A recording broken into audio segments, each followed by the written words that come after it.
Joshua Rubin. I am out of HMA's New York City office, although I was born and raised in the DMV, so it's nice to be back.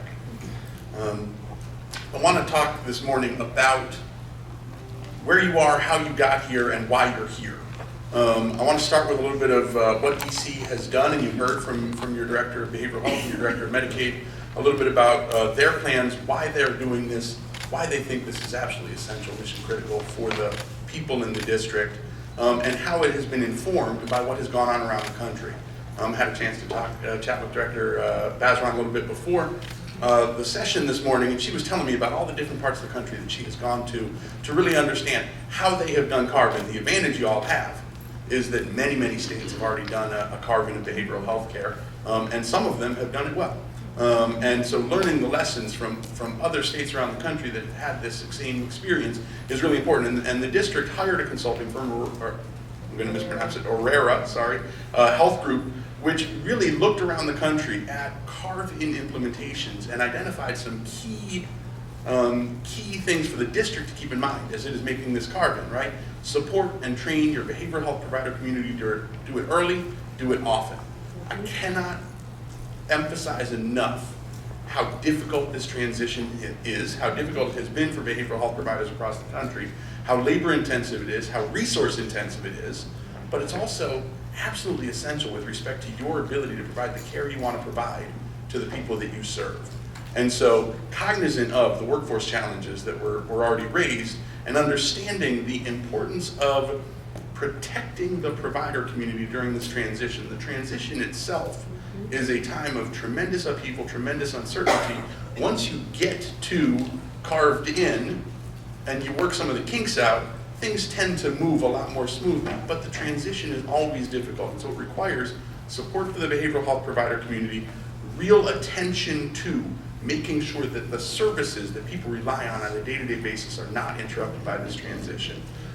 Making sure that managed care organizations, behavioral health providers, and the bureaucracy that oversees all of it are working hand in glove to make sure that this transition happens in a way that maximizes the opportunity for recipients in the district, for service recipients in the district, while minimizing the potential for negative unintended consequences. And that requires real team effort. And the word team is what I want to focus on. At the policy level, you see your Medicaid and your Behavioral Health Administration working together as a team, bringing managed care organizations in to function as a team. We are going to be asking you to add people to your team in your organizations, right? Including your managed care partners, who are new partners for a lot of you. And all of this, and you'll hear Dr. Jones talk about this a lot this afternoon, drives a change in the program model, the change in the way you provide care, which needs to be team-based, right? And ultimately, you can forget 99% of what I say to you today.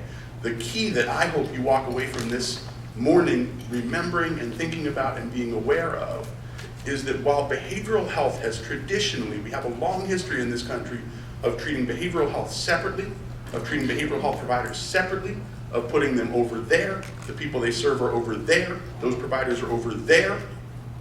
That is how we have done it since Dorothea Dix, back in the 1800s. And what we have discovered is that when we do that, we create two gigantic problems, right? We sever the health care that people with serious mental illness need from the behavioral health care that they need, and we deny access to behavioral health care to people who don't have the level of severity that our community-based system has historically been set up to serve. What the mental health commissioner in New York used to call the shallow end of the pool. He would distinguish between folks at the deep end of the pool, who we have historically served, folks at the shallow end of the pool, who we have historically ignored. And ultimately, fixing those problems requires behavioral health providers to stop playing individual sport and start playing team sport in a much more significant way than you have historically. I don't want to give the impression, I think y'all have been sitting in your offices by yourselves doing your own thing, but ultimately, the change in policy has to lead to a change in practice, and the change in practice is about behavioral health providers, social services providers, healthcare providers working hand in glove to wrap your arms around a population, to take care of people in holistic, comprehensive, coordinated, and integrated ways. And ultimately, that's what this is all about. When the district surveyed people in the district, there was very clear understanding that we can do better, we should do better, and that we need to integrate our services in order to do better. Ultimately, what we have seen is that providers need support. There is no way around that simple reality that is not unique to the district. What the district has found in its provider community is very consistent with what we've seen around the country when we have done carbons of behavioral health.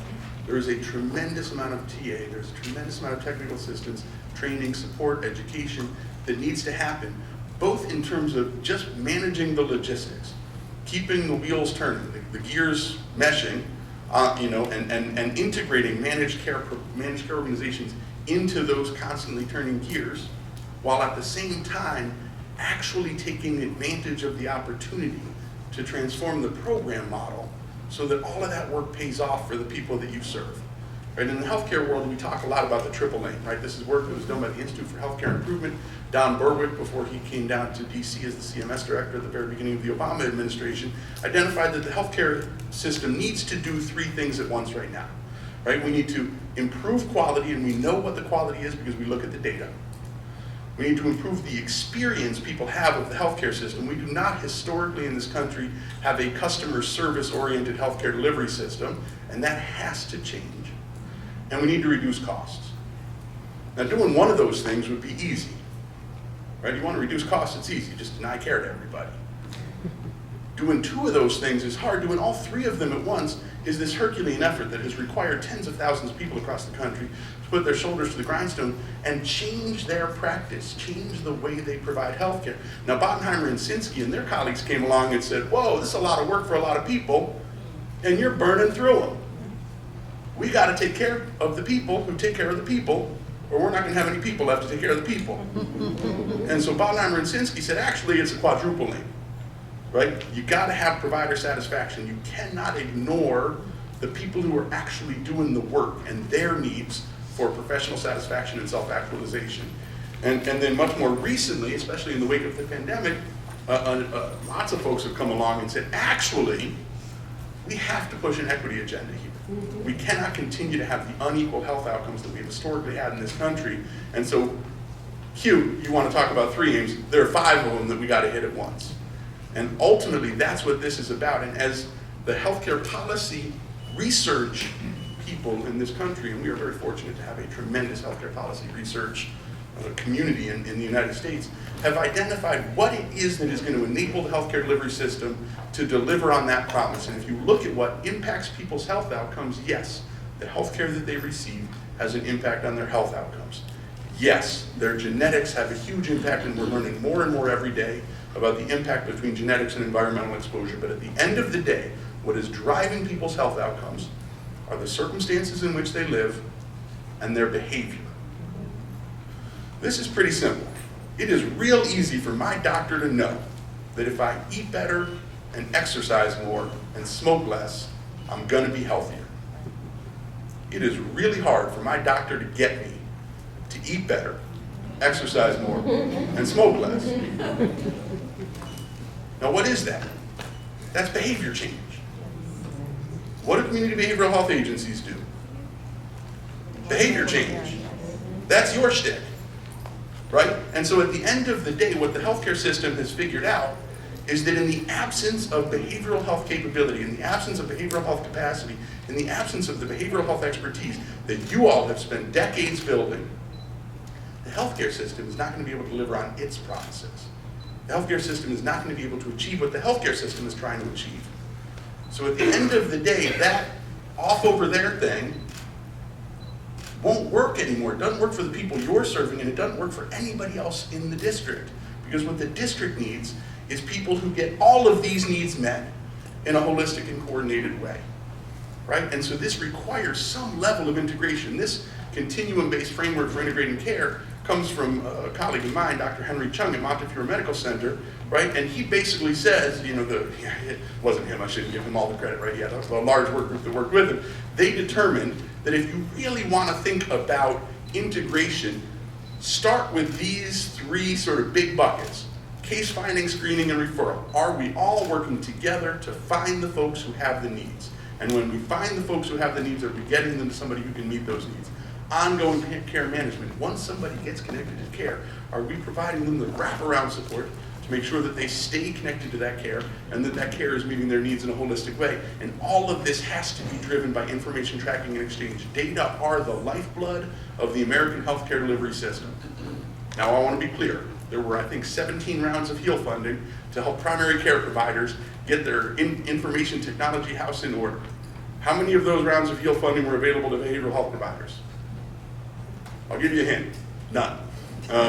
Right? So ultimately, we as behavioral health providers have to figure out how to build up that infrastructure, how to access that infrastructure, that capability, that technical sophistication that is necessary for us to truly integrate with the healthcare delivery system in a way that is true integration and not just us as guests in their house.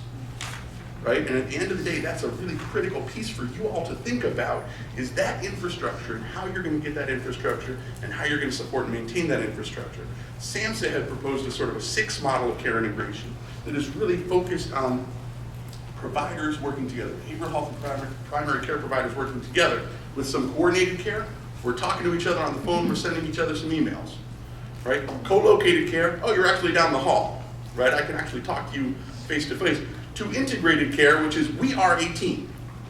We work together as a team, medical, behavioral, social services, to address the totality of people's healthcare delivery needs. Ultimately, part of the story about integration is about better outcomes for people, but part of the story, let's not pretend, we have a capitalist healthcare system, the money matters.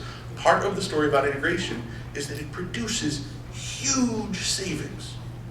You invest $1 in integration, you save 6.5 on the back end, and this is not like a study of some people. This is dozens and dozens of studies, mostly out of the University of Washington, led by a guy named Jürgen Unitzer, that showed that when you provide comprehensive, coordinated, integrated care, when you integrate that primary and behavioral health care, the savings flow in substantial ways. And all of this is what has driven the agenda here in DC. If you think about fee-for-service environments versus managed care environments, in a fee-for-service environment, all of the risk is held by the taxpayers of the district. All of the risk for people's bad health outcomes is held by the district. In a managed care environment, that risk is pushed onto those managed care organizations. They are given that risk, they are asked to manage that risk. Usually in America, we tell you to follow the money. In a healthcare situation, we tell you to follow the risk. Wherever that risk is where the opportunity is to really improve people's outcomes and bring the cost down. Fee-for-service provides an incentive to make the turnstile clicks. If you get a check every time the turnstile clicks, you're incented to make the turnstile click as often as you can, and it doesn't matter what happens between those turnstile clicks. It just matters how often the turnstile clicks. Anybody in the room ever have a 6-minute visit with their doctor? I know I have. Why? Because he needs to make the turnstile click. A managed care environment, we try to change that incentive. We try to create incentives to keep people healthy. We try to create a situation where we're providing health care, not sick illness care. And ultimately, it's about the efficient use of those services, about making sure that people have access in a coordinated way, in a comprehensive way, in a triaged way to the care that they need, and that somebody is looking at people holistically. In a fee-for-service environment, there is a care manager. The person who is in care is the care manager. Now, for any of you who have ever had to manage a loved one's illness, manage care for a loved one's illness, you know how complicated it is, how difficult it is, how emotionally draining it is, how physically and financially draining it is. And we're all well-educated folks who have some resources at our disposal. Asking a single mother who may or may not speak English to manage the care for her child, it's cruel and not that smart of us. And so ultimately, assigning a locus of accountability in the managed care plan is a key piece of the reason to move to managed care, because ultimately, things have to be managed. Any of you who have staff back at the office know management matters. You don't just leave them be, you manage them. And ultimately, the same is true of the care that we're providing. The outcomes of managed care are pretty well defined at this point. We've been on this experiment now, first managed care company, in the 1950s, right? This is not a new concept, managed care, right? We have worked out a lot of kinks in the last 80 years, and what we are seeing is that when people get moved into managed care situations, Their rate of preventative service utilization goes up, their rate of inpatient procedures goes down, their rate of inpatient complications as a result of the reduction in inpatient procedures also goes down. More people get prenatal care, more people have higher satisfaction, and at the end of the day, hospital costs go down. This is what happens in a managed care environment. We've seen it over and over and over again around the country, and so we know what works, and part of what works is managed care. But the change to managed care in the absence of practice transformation is just rearranging the deck chairs. If you actually want to take advantage of the opportunity that is being presented to you by the bureaucracy here in DC to provide comprehensive, coordinated, integrated care, only you can take advantage of that. They can lead the proverbial horses to water, but they're left hoping y'all are thirsty. And at the end of the day, they are creating an opportunity. The question for you all is whether you're going to take advantage of the opportunity that they are creating. Because if you look at the DC Medicaid rolls, and you can see the increase Director Bird was talking about in the enrollment, what you see is that most people coming in are coming into a managed care environment. The percentage of DC Medicaid recipients whose care is unmanaged has been shrinking. I want to be clear, this is very consistent if you look at what's happening with respect to the national data. But I also want to emphasize something which is about the design of the system. If you are a policymaker and you are moving Medicaid populations into managed care, you're recognizing this is a somewhat risky proposition, right? There's a transition risk. We're not exactly sure how this managed care thing is going to work. We're not exactly sure what's going to happen to our provider community. You're going to probably make the same decision policymakers all over the country made. Hey, let's move the simple folks into managed care first. Right, let's start with the easy populations where there's less risk if something goes awry. Let's figure out how to do this with them first. What you end up with as a result is the most complicated patients not managed. The simple ones managed. We ask the managed care companies to take the risk for the low risk people, and we hold on to the risk for the high risk people ourselves. That sounds smart, because it is. So, but ultimately it is smart because you got to make sure that you're doing this right. But now that DC knows how to do this, now we can get the more complicated populations, bring them into managed care, and take advantage of the opportunities that managed care presents. Historically, we as a behavioral health provider community have focused only on the deepest end of the pool. We have served roughly 5% of the population, has been the population that we as providers have focused on, and we've really just focused on them from the neck up. Right? Our system was built for a very small percentage of the population and a very small portion of their needs. At the end of the day, people with serious mental illness are dying today 25 years younger than their peers in this country. That's a third of a lifetime. And millions of Americans, and tens if not hundreds of thousands here in DC, don't have access to the behavioral health care that they need to live healthy, dignified, productive lives. And the challenge for all of us is to change our model where all of those blue people and all of those blue parts of the people are no longer not our problem. We have to take accountability for it. Who needs behavioral health care? Everybody with a brain. I'll leave you to decide if that's everybody or not. But at the end of the day, we as a provider community have to recognize that 95% of the folks haven't had access to us, and they need it. Why this emphasis on behavioral health?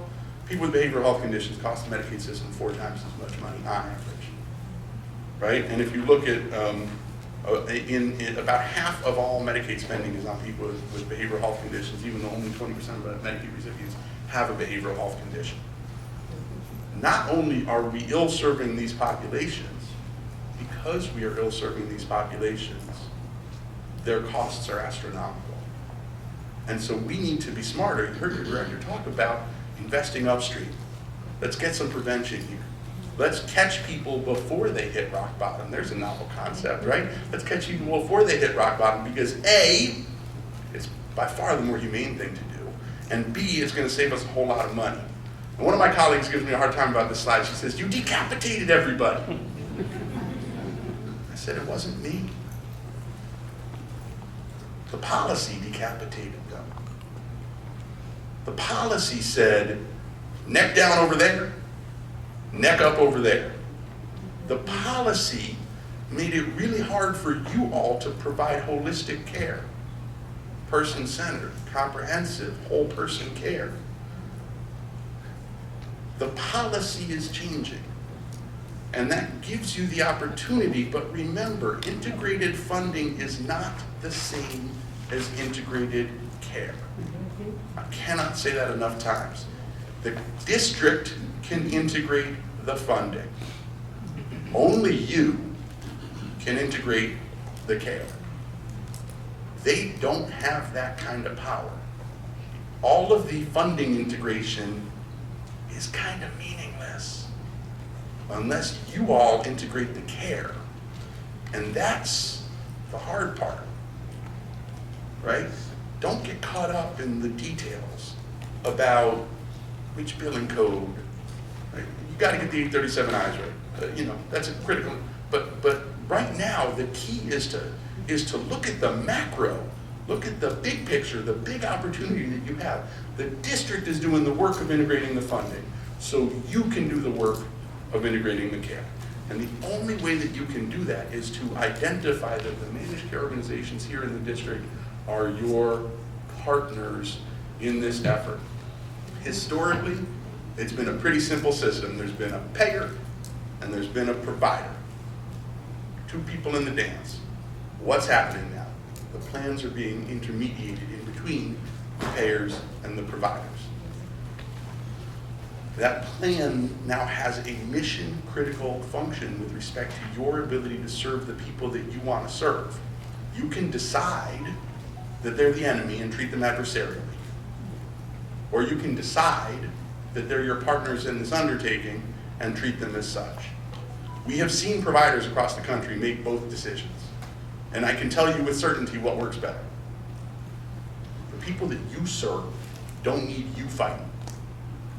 The people that you serve need you all figuring out how to work together, right? And ultimately, this is a lot of people, right? The DC Alliance program participants are going to have full coverage, right? You can see that the DBH is requiring the MCOs to contract with all, the providers contract with each MCO. Thank you. I saw the look on your face, Director. Thank you for catching me there. Right? And they're saying to the managed care organizations, you can't subcontract this out. You, MCO, have to operate in an integrated way. The whole point is the integration. We're not going to let the MCOs disintegrate the model, right? And so this is all about the move to managed care, and there are 1,000 details. I'm going to try not to get lost in the weeds. I'm going to try to leave time for questions and answers. But ultimately, y'all are going to have to learn to speak a new language, because managed care comes with a whole set of verbiage that y'all are going to have to become fluent in, because that's what the people that you serve need from you, right? You're going to have to understand, and I'll talk about it in just a minute, what is the difference between utilization review and utilization management? How do those processes work? What is the theory behind those processes, right? And how do we make those processes work for the people that we serve, right? Really understanding what are the priorities of your new payer. The MCO is the new payer, right? Capitalism, people. You pay the piper, you call the tune, right? They have a critical role to play, and they have a tremendous amount of leverage with which to play that role, right? So really understanding what it is that they want from you is going to be important, because at the end of the day, you're negotiating with them, right? And in any negotiation, understanding what the person you're negotiating with wants out of the negotiation is a critical piece of it. So really understanding what their priorities are, understanding how do you know who is enrolled with which plan, how do you make sure that people are maintaining their enrollment. There was a little conversation about that this morning, especially with the end of the public health emergency, a critically important piece for you all to be thinking about, talking about, aware of, and helping your clients to navigate, right? Really understanding the different payment models that are made available by the move to fully carved in managed care, whether those are some sort of diagnostic related groups or some sort of value-based payments or other alternative payment methodologies. Part of the advantage of a managed care environment is that it makes creativity in contracting much more possible than it is in a fee-for-service environment. Really understanding QA versus QI and how to leverage the opportunity to really improve the quality of the care that you're offering, and really understanding all of the moving pieces that a plan requires in order to pay the bill. right? And making sure that all the I's are dotted, the T's are crossed, the provider is credentialed, et cetera, and I'll talk about that again in just a couple more minutes. If you want to know what the MCO's priorities are, it's actually not that hard to figure out. Their priorities are whatever Medicaid's priorities are, right? Medicaid pays them, so they're concerned about what Medicaid wants. How do you know what Medicaid's priorities are? Well, they wrote them down. They put them in an RFP for you. It's real easy to know what Medicaid's priorities are. They just told you in a managed care procurement process what their priorities are. And so really understanding how the MCOs are accountable to Medicaid so that you can be appropriately accountable to the MCOs in a way that helps them to drive their agenda and that helps Medicaid to drive its agenda. Ultimately, you heard it directly from your directors, right? The priority is coordinated, integrated, comprehensive care, right? The 3 MCO contracts went into effect just a little bit over a month ago. And at the end of the day, every single one of those Medicaid managed care organizations has an interest in being renewed, right? They got the contract, but they're gonna have to sing for their supper again in a couple of years. And they all wanna win when they sing for their supper again in a couple of years. And you are a key partner in helping them to do that if you choose to be, right? Their priorities are around quality, are around access, are around costs, right? You can slice it a whole bunch of different ways. They want people to have consistent, easy, reliable access to high quality care at a reasonable cost. Now, part of the key here as a behavioral health provider is to remember, we have seen over and over again with carbon and behavioral health care what happens. If you provide people with high quality behavioral health care, they use more of it. Costs go up on the behavioral health side. Costs plummet on the medical side. If you give people access to high quality behavioral health care, we talked about the CCBHC initiative earlier, right? What New York found when we implemented the CCBHC initiative is that the reductions in inpatient and emergency utilization more than made up for, like by a lot, the cost of the CCBHC initiative. So we need to be cognizant that our role here, the goal of integration, is not to reduce the spending on the behavioral health side. And it certainly isn't to reduce the spending on the outpatient side. The goal is to actually increase the spending on the outpatient side and the outpatient behavioral health side in order to reduce the spending on the inpatient, the emergency, and the medical side. And at the end of the day, if you can help partner with the healthcare provider community, your managed care organizations, and the social services providers in your community, you can drive that equation in a way that enables the managed care organization to meet their network adequacy standards, bring their costs down, manage the utilization, and provide a high quality of customer service to their members, all of which is what enables them to win the next time there is a procurement. How do they do that? A lot of the emphasis is and must be on prevention, especially related to chronic conditions like chronic substance use disorder, serious mental illness. Right? We have treated historically behavioral health conditions as if they are completely different from any other chronic condition. And we have to unlearn that behavior. We have to begin to act like a traditional medical specialty. We have to begin to interface like a traditional medical specialty does. Ultimately, prevention happens, the primary prevention, the secondary prevention, the tertiary prevention, right? We're preventing it, we're detecting it early, we're managing the disease, and doing that in a triaged and holistic way throughout somebody's life cycle. We're helping them to make the lifestyle changes that are essential to long-term health and well-being, and as a part of that process, we're making sure that the healthcare resources get utilized efficiently and effectively, right? You are both a vendor to and a customer of the MCOs that you're in contract with. And they are your payer and your customer. And ultimately, they are going to provide you with a rule book, right? They're required to provide an enrollee handbook for all of their members that has a tremendous amount of detail about what they have access to, who's in the network, how they can get help, how they can file a grievance, right? But ultimately, you are working with their members. And so your ability to help their members understand that and navigate that is critically important. At the end of the day, you will have a contract with the MCO. I hope it wasn't something I said. Okay, back on. I'm telling, the slide is gorgeous, I promise. Oh, hey, I stepped on it. Whatever I stepped on worked. Next time I'll just try stepping on it. Sorry about that.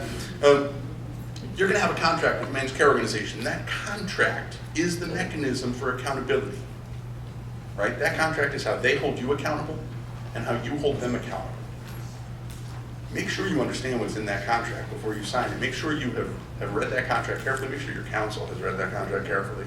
Make sure you understand what you're signing up for. Make sure that the definitions in there are consistent with the way you think things should be defined. Make sure that you understand the scope of services, the payment rules, the administrative requirements. Make sure that you have understood everything that you're committing to in that contract, because your ability to get paid is going to be dependent on your ability to meet the requirements of that contract. At the same time, that contract has standards that the MCOs now have to meet with respect to their relationship with you.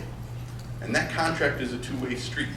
And at the end of the day, that contract becomes the mechanism for accountability between your two organizations, including with respect to access, right? These are the DC access standards. And there are provider to enrollee ratios that the plans have to meet. The important part here is that plans have what's called a network adequacy standard. They have to demonstrate that given however many members they have, that they have sufficient providers to meet the needs of those members. And some of that is about ratio, right? And some of that is about wait time. The important part here is that the plans are held by DHCF to a set of standards around network adequacy. In order for them to achieve those network adequacy standards, they need to build a network of providers. That means you. That means that when a plan reaches out to you to say, hey, we would like to have you in our network, there is a two-way conversation that happens. You need them, they have the money, you need them. They need you. You have the capacity, they need you. So when you sit down to have that negotiation, just be aware that this is not the completely unequal David versus Goliath that we have historically understood the relationship between providers and managed care plans to be. Network adequacy standards across the country have been increased over the years. When they are increased, providers in that community get additional leverage with respect to their negotiation with the MCO. And so those network adequacy standards begin to be important to you because your plan is a critical partner here, and you need to be communicating with them very routinely. Right? This is not a relationship where you just call when something goes wrong. This is a relationship where you are in regular contact. You know who to contact. You know when to contact them. You know how to contact them. Ideally, you have a person in your organization who is identified as the primary liaison so that you are making sure that that interface is streamlined. There are two big advantages there. The first and most important is that when you and your MCOs work hand in glove, the people that you serve get more comprehensive care in a more user-friendly way. Secondarily, when you and your MCOs work hand in glove, maybe not quite as important, but also really important, you get paid on time, right? And the dollars flow much better when you're having that relationship with them, right? And really understanding, right? And this is why, you got 3 plans. I recommend that somebody in your organization be identified as the managed care guru, right? Really builds those relationships with those plans, becomes familiar with each plan, the differences in the plans, the similarities in the plans, the processes, the requirements of all of those plans, and keeps track of all of that stuff. Because at the end of the day, the plan and you together have to be the care coordination, care management team for your clients, right? There are 7 building blocks as a provider to manage the care of your clients, right? You want to plan, you want to have your network, right? And this is an important piece of the puzzle here. Who are the other providers that serve your clients? Who are the other organizations in your community that are serving the same people you are? If you know the answer to that question, you need to have referral relationships, data sharing relationships with them. You need to get BAAs in place. If you don't know the answer to that question, you need to find out the answer to that question. Because at the end of the day, it is up to you. All healthcare is local. to figure out how to build a network in your community that's going to meet the totality of the needs of the people that you serve, and how you can work with those organizations to manage the care, to make sure that your staff are working at the top of their license, to make sure that it is not the MD who is calling around to try to find an open spot for that person, right? To make sure that the communication with those members, and that's the other providers in your community and your plan partners, to make sure that that communication is happening in as seamless a way as possible, making sure, of course, that the consents are in place from the people that you're serving so that you can share those data, and that you're looking at those data on a daily basis. This is not like check every quarter kind of stuff. This is, I have a dashboard on my computer, I sit down in the morning and I check on the status every single day.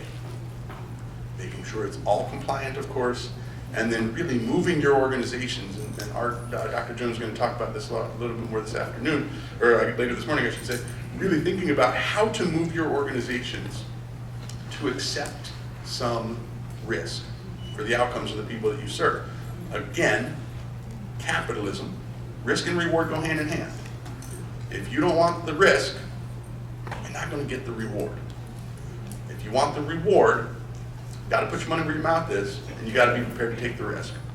And ultimately, if you have the data underlying it, and you have the training and the clinical protocols underlying it, then you're going to be in a position to really change the course of people's lives, and really change the course of their care, and produce the types of savings that everybody wants to see. But that only happens if you are really hand in glove, cooperating, collaborating, partnering with the MCOs. A lot of the data that you need to effectively manage this care are the data that they have, right? And so really understanding how you can do all of those things and how you can fit in with their utilization management and review processes, right? Utilization management and utilization review are really about making sure that healthcare resources are used efficiently. Is the right service provided to the right patient by the right provider at the right time? There books have been written about it, but at the end of the day, it's all about those four things. Utilization management happens before the care is provided. That's prospective. Hey, should I provide this service to Josh Rubin? Like, while the care is being provided, there is an ongoing process of, is this still the right care? Does he still need to be there? Is this still the right level of care for him? Is this still the right clinician for him? And then afterwards, the utilization review process, looking retrospectively and go, okay, this is what we did, how did it work? Did that turn out to have been the right thing? Is there something we should learn for the next time? We put all kinds of names on it.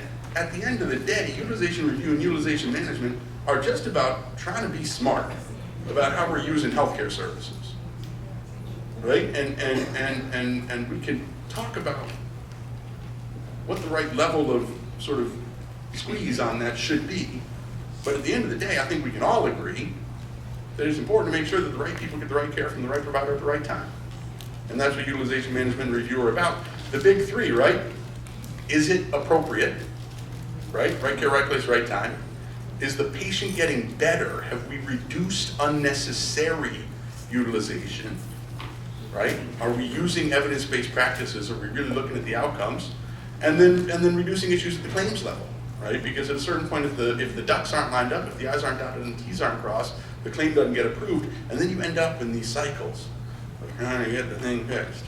And it's a lot easier to do it right in the first place than it is to try to get the thing fixed, because at the end of the day, there are all of these processes that are in place, and each plan is going to have its own variation on a theme here, right? And again, why you want to have a person whose job it is to keep track of all of them, because they're all going to have their own variation on a theme here. There are going to be rules that are going to be put in place by DHCF and DBH, but at the end of the day, each plan is going to, within the context of those rules, come up with their own system, and really understanding what are those systems, what are those processes, and how do they work. And when you're providing a service, and I say this every time, I want to be very clear about this. It is okay to provide services you're not going to get reimbursed for.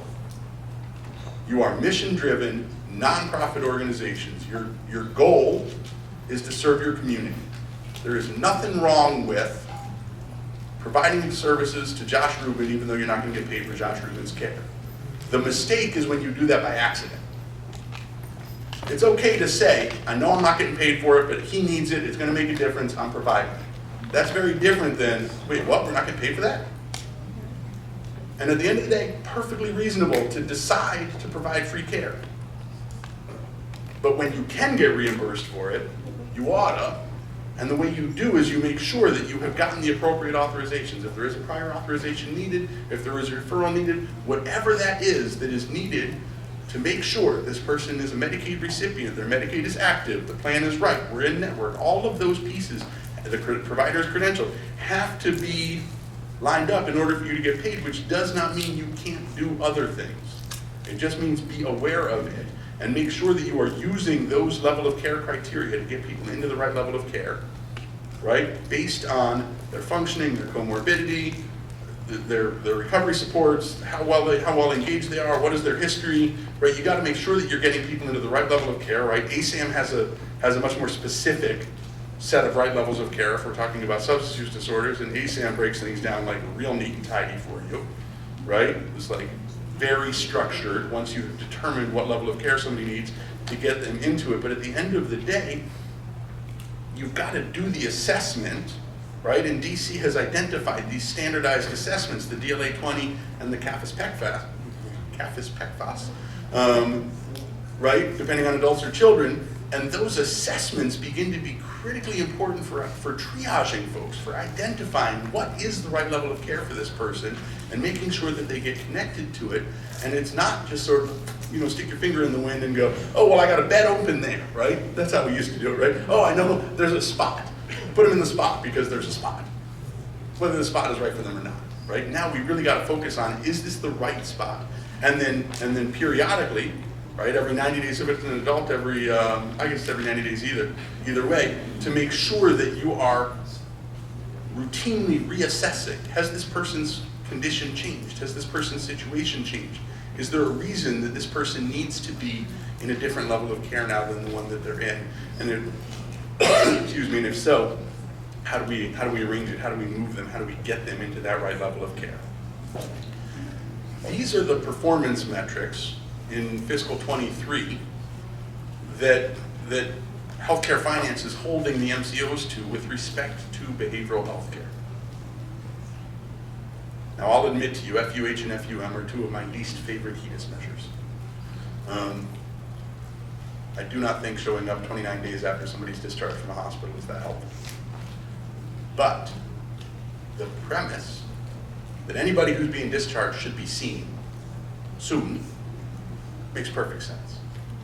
Start by hitting 7 days. That's great. Then aim for 48 hours. Once you've done that, aim for 24. But at the end of the day, this is what the plans are being held to, so this is what the plans need you all to do. So you should be looking at this list and you should be thinking, okay, follow up after inpatient or emergency department. What are the systems we have in place to know if one of our clients has been in an emergency department? Do we know? Right. Are we looking at CRISP? Have we integrated CRISP into our day-to-day operations?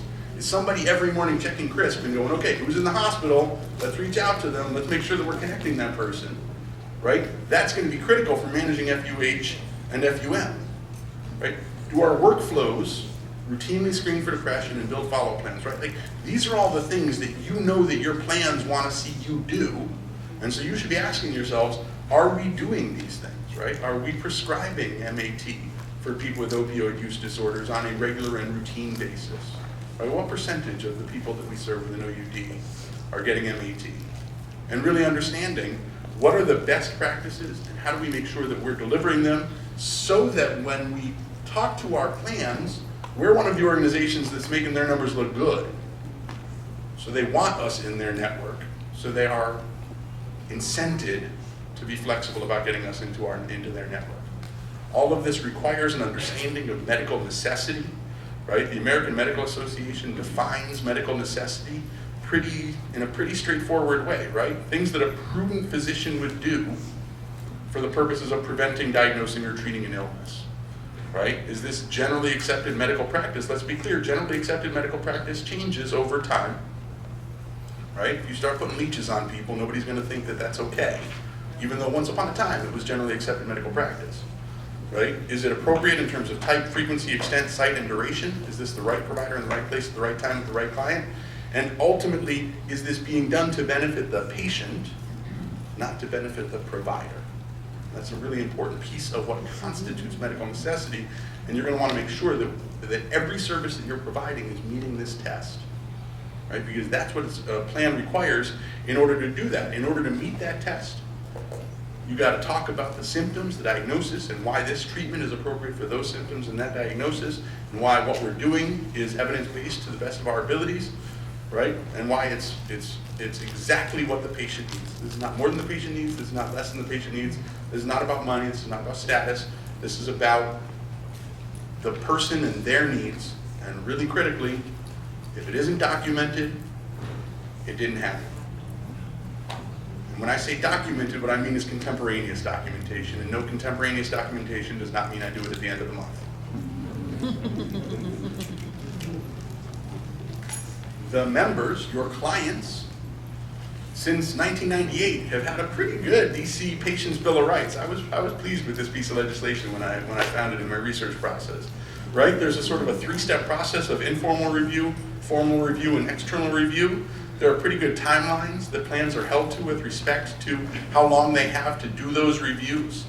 Your members have recourse, your clients have recourse if the plan that they're a member of isn't paying for the services that you think that they need, that they think that they need. Do not underestimate the power that they have in this situation, and also don't forget the value of the healthcare ombudsperson that you have here in DC. That's another resource at your disposal. At the end of the day, this is a lot of change. At the end of the day, and we heard about earlier the questions about how do I make all of this change given the workforce challenges that I've already got. At the end of the day, this is a lot of change, but I want to stress something. If you think about, and this is a Darwin quote that I'm sure you all recognize, right? It's not about the strongest, it's about whoever does the best job adapting to change. And this is one of those evolutionary moments in the service delivery system that those folks who embrace the opportunity and embrace the evolution are going to thrive. And those folks who fight it are going to spend the next 5 years shouting into the wind. Because our system has been changed since day one. Go back to Dorothea Dix in the 19th century, crusading up and down the East Coast to create state lunatic asylums, right? Adolf Meyer comes along in the early 20th century and says, no, biopsychosocial, right? It's not just happening in the brain, it's happening to a person in their context. In the 1950s, we began to develop antipsychotics, which led to the deinstitutionalization movement of the 60s and the consumer rights movement of the 70s, and now here we are, and we are taking the next evolutionary step. But I would urge you to A, remember, change is not new. Our system has been in a state of change since the 1800s.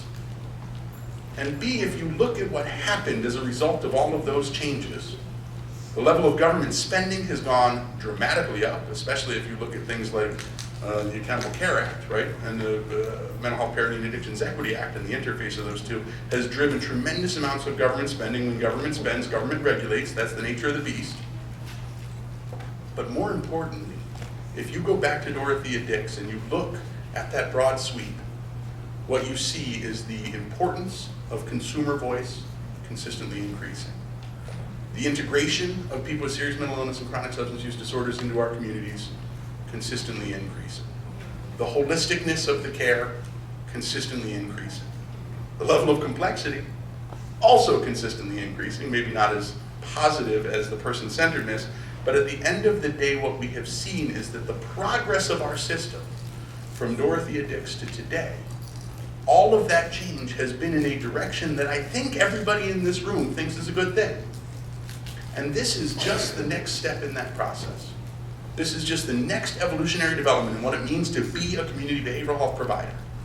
And it's an opportunity for you to really reconceptualize your organization and its role in your community and its role with your providers, with your consumers, and really think about how do you take advantage of these transitions? How do you lead your staff to an understanding that, yeah, this is a lot of work, this is a lot of complexity, this is a lot of complication on an already overloaded plate, but it's all for the right purpose.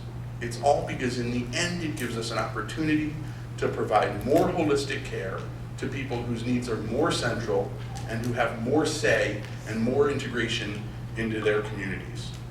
At the end of the day, it's a change management process. I'm sure you all do change management all the time. I'm not going to belabor the point too much, but ultimately the key is to make the new way unavoidable.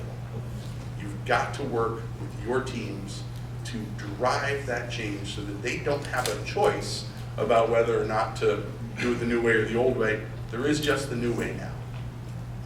But you've got to help them understand, right? Because imposed change is opposed change. You've got to help them understand why this is happening and why all of this bureaucratic machine turning at the end of the day is really good for the people that you serve and creates real opportunities for them to have better lives, lives of more meaning, lives of more dignity, and longer and healthier lives as well. I think I left time for questions. How'd I do? 10 minutes.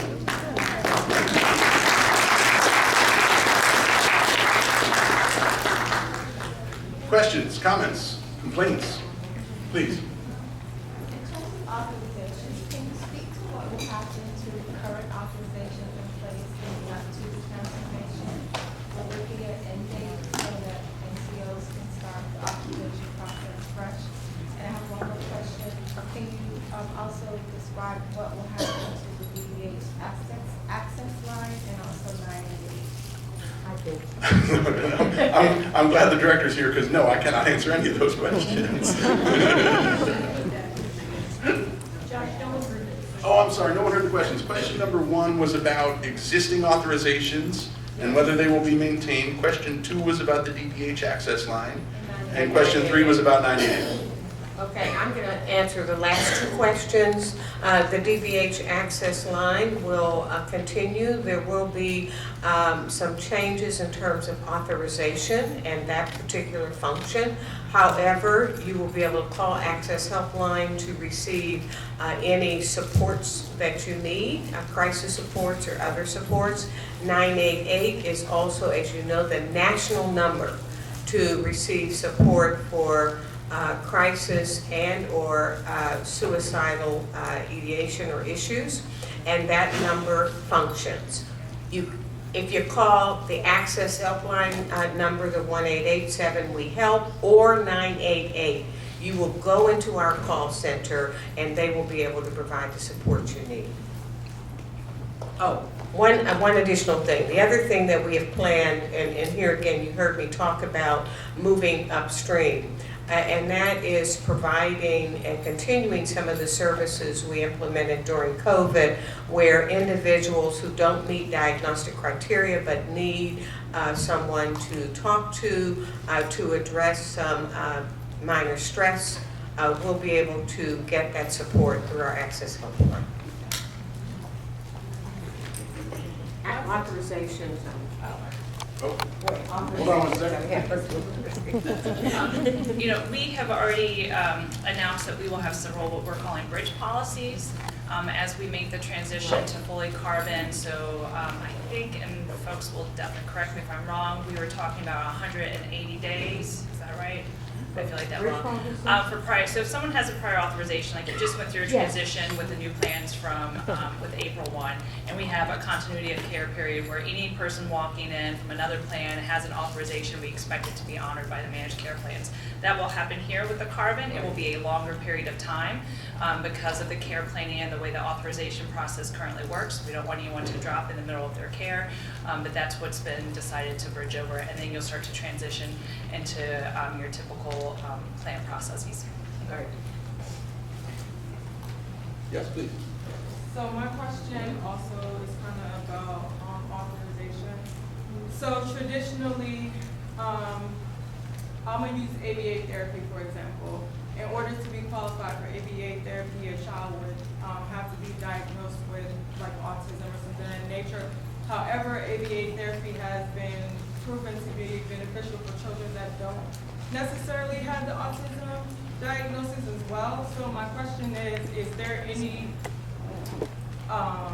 process to look at non-traditional therapies that may be perspective as you expand the care that kids or families, whoever, are eligible for, because I think sometimes if you're waiting until a child gets an autism diagnosis to give them ABA, a lot of times it's kind of too late.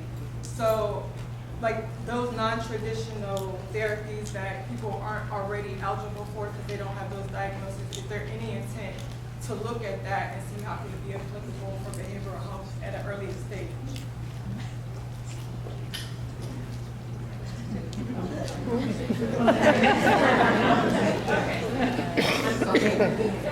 So the quick, easy answer is I don't know. And I know Elizabeth wants to speak in, but that kind of question, though, to Josh's presentation, is that is where the partnership comes in between us, DVH, DHCF, the plans, and you as providers. So if you're seeing something, particularly for kids services, that you know is working well, and you see that need, and you've seen, you know, that it's effective, then we need to have that conversation, and then see if it fits in what requirements we have, the plans, et cetera. So that kind of, that would be the approach that we would take, and that's what we already do now when folks come to us with questions about this, that, or the other. So that's a holistic kind of general response, but that really is, and the plan reps here can, you know, obviously speak for themselves. I know how we do it on the fee-for-service side, but that's exactly how we end up expanding benefits, changing requirements, et cetera, is because we're hearing from frontline providers or we're hearing from beneficiaries that I need this or this isn't working or so forth. It doesn't happen overnight usually, but that is the role, and that's the kind of the expertise you can bring to us, bring to your relationship with the plan to make those changes and make sure that we're meeting the needs of the folks that we're serving. So I hope that helps a little bit, but please make sure you're having those conversations. I have a somewhat different kind of question, which has to do with medical necessity and available funding. And let me give you an example. Suppose I need repairs on my home, which are necessary, and I prioritize those necessary repairs, but I have limited funding. So I might say, this is necessary, but this is all the money I have. And that's where I think necessity and money are not disarticulated, but they very much influence one another. So I think that's a really good point. At the end of the day, part of, and I'll admit this, I'm a sucker for Medicaid, part of the genius of Medicaid is that as demand increases, so does the funding, right? The federal financial participation enables Medicaid funding to float with demand like that, which has been incredibly important, especially over the last 3 years, right? To have that sort of counter-cyclical functionality in the payment system. At the end of the day, I don't know for sure, but I feel really safe in saying there's not going to be enough money for everything. I can say a little bit for that. A couple things. You're really specific to the example you provided about needing repairs on a house. For me, this is where I see some of the value of moving to more managed care. Josh spoke earlier, there are flexibilities through Medicaid managed care that Medicaid fee-for-service does not have access to. And so one of those could be, and this again would be the conversation with the plan, we have this individual, here are their care needs. They're not going to get to their care needs because of X, Y, Z. They need these changes to the house. Is this something like that we can work on together? Or if you are contracting with a plan and your contract is not the fee-for-service model, so I deliver X service, I get my X dollars. Instead, it is you're looking at I'm getting a per member per month or X number of dollars to take care of the individual and to see the outcomes we want. You'd have that flexibility within the funds that you're receiving. Absent that, there are, from our side, it has to be like, if you're in a particular Medicaid program like EPD waiver, we could probably help you get some of those things. Or if you're transitioning from institution to community through another program, we can help. But beyond that, we're back to we need a code. We need you to build that code, and that's not as flexible as we'd like to be, so that we can really get to kind of all those other determinants that we spoke about earlier that can actually improve someone's health at the end of the day.